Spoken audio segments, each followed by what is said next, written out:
হাটের দিন বাজার যেমন তেমন হয়, আমাদের খাওয়ার মজা কিন্তু থাকবেই। তো আজকে কি কি খাওয়ার মজা নিছে সেটা একটু আপনাদের দেখাই। বিয়ের আগে সব সময় হাটের দিন অপেক্ষা করে থাকতাম যে আমার আব্বা বাজার থেকে কি মজা নিয়ে আসবে, সেই মজা খাবো।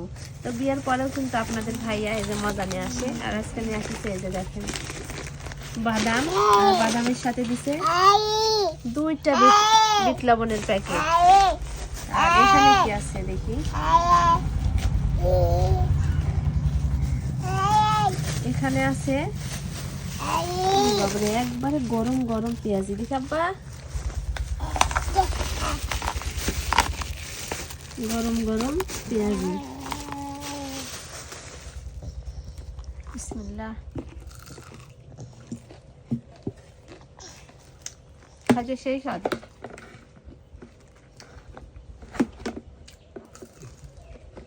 তো এই দুটাই আজকে আমাদের হাতের মজা।